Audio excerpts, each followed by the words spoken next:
Fibonacci. Mas o que é isso, Fibonacci?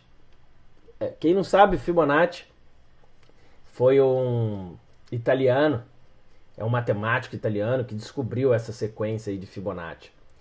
O nome dele é Leonardo Fibonacci, também conhecido aí como Leonardo Pisa ou Leonardo Bigolo. Então, e aí vem, como ele é o italiano e eu curto demais a Itália, tem origem italiana, eu apelidei o nosso setup de Toscana, que é uma região, como vocês sabem, fértil na produção dos vinhos, né? Se produz um dos melhores vinhos do mundo. E lá a gente produz os melhores trades do mercado financeiro. É uma brincadeira, óbvio, mas isso se tornou uma forma bacana e prazerosa aí pro nosso dia a dia, que já é tão intenso, né? Do mercado financeiro. Bom, e o que é o Fibonacci? O Fibonacci, existe o preço de Fibonacci, existem projeções de Fibonacci. Aqui eu vou traçar o preço de Fibonacci para vocês. Ó. Esse aqui é um preço de Fibonacci.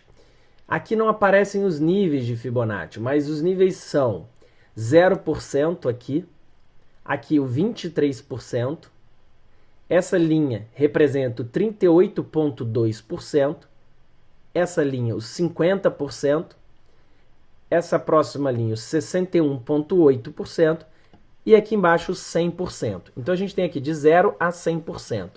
Como que a gente traça o Fibonacci? A gente traça sempre observando a tendência. Então a tendência aqui está clara para a gente de baixa. O mercado está caindo. Então o 0 fica aqui em cima e o 100% fica aqui embaixo. Esses são os níveis de preço de Fibonacci mais importantes para o nosso trabalho. É justamente nessa região verde que é a nossa Toscana. E quando o mercado vai até ela, o que a gente faz? Quando uma tendência é de baixa, a gente vende. Se a tendência fosse de alta, o nosso Fibonacci estaria ao contrário, tá? E toda vez que o mercado batesse na região da Toscana, a gente compraria. E pode ver que não faz sentido comprar nessa região se o mercado só cai. Daria loss em todas as operações. Por isso a gente tem que identificar a tendência. E é simples. Sim, é simples. Na teoria pode parecer difícil, mas na prática vai se tornando a coisa bem mais simples. Ok? Então, lembrando que o 23%, quando o preço bate no 23% aqui de Fibonacci, a gente entende que é uma possível reversão de tendência. Então o mercado está fazendo isso, né? Ele está caindo. E aí ele corrige até a Toscana. Digamos que ele vem até o 23%, que é esse nível aqui. Se ele bater aqui, a gente já liga um alerta. Se ele confirmar o rompimento, ou seja, se ele tiver um candle fechado aqui dentro, imagina um candle que fecha aqui dentro, tá? O que a gente vai imaginar? Que o mercado vai reverter a tendência e vai subir. Ele pode até dar uma corrigida antes, mas ele vai subir. É assim que a gente faz a nossa leitura da Toscana. E Fibonacci nos ajuda em basicamente tudo, né? Eles são os níveis principais do nosso trabalho. E a gente usa Fibonacci também para projetar um alvo. Por exemplo, a gente tem aqui, a gente não sabe o que vai acontecer aqui para baixo, tá? Aqui para frente. A gente tem esse pivô de baixa. O que é o pivô de baixa? Pivô é quando ele faz esse topo, depois ele faz esse fundo. Aqui ele tenta romper, né? Então ele faz esse topo aqui e desce. Isso aqui é um pivô. É a cabeça do pivô, esse aqui é outro pivô. Pivô é como se fossem essas... Você vê claramente alguns picos no gráfico, algumas montanhas, seja para cima ou para baixo, tá?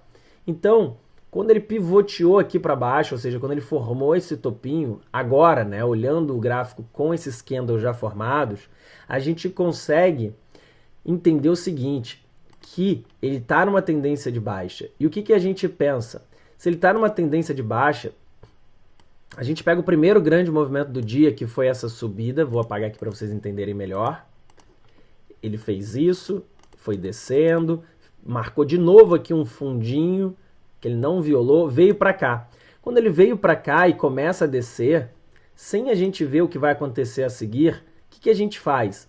A gente procura o alvo de 161% de Fibonacci. O que seria isso? Reparem o seguinte, eu vou marcar aqui esse fundo, ó, tá? E repare que essa linha de Fibonacci, que é o 61%, eu vou arrastar ela para cá, para a setinha de baixo. Com isso, eu vou estar fazendo a mesma coisa de projetar 61% para baixo. Ou seja, 0 até 100, 100%.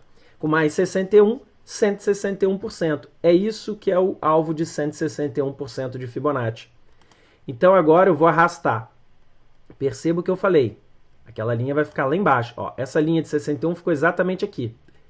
E aí eu tenho meu primeiro alvo de Fibonacci, que é o 161% desse primeiro movimento do dia. E olha o alvo. E olha onde o mercado veio. Bateu. Ficar por 5 ou 10 pontos é price action que a gente opera, é região de preço. Então é praticamente alvo atingido. Se ficar esse pedacinho, você tem que fazer a realização na mão. Entenderam isso? Isso é bem legal e na prática você vai acabar pegando mais fácil. Bom, vamos avançar. E aí ele faz isso, volta, vem. Qual é o próximo alvo de Fibonacci? É o 200%. O que seria 200% então? A gente marca aqui aquele mesmo pivôzinho, aquele mesmo fundo agora. A gente vai trazer essa linha aqui, que é o 50%. Então, a gente vai arrastar para cá. Ó, arrastei, pronto. Coloquei os 50% aqui. Então, o que eu fiz? Na verdade, eu dobrei o tamanho. Então, aqui a gente tem um alvo de 161%, que a gente encontrou. E agora, a gente dobrou, a gente achou 200%. Como que eu fiz isso? Vou voltar aqui para você ver. Ó, aqui está o 161. Então, eu vou arrastar para baixo, chegando àquela próxima linha ali. Pronto. Então, eu tenho o alvo de 200% de Fibonacci, que é a mesma coisa do que o alvo de espelhamento. Por que a gente fala espelhamento? Porque a gente espelha, a gente pega esse movimento, que é os 50%, mais 50% para baixo. Tá vendo? A gente espelha o movimento de cima para baixo, o mesmo tamanho. E vamos ver se ele bateria no alvo. Bate com folga. Nesse caso, ele foi muito para baixo.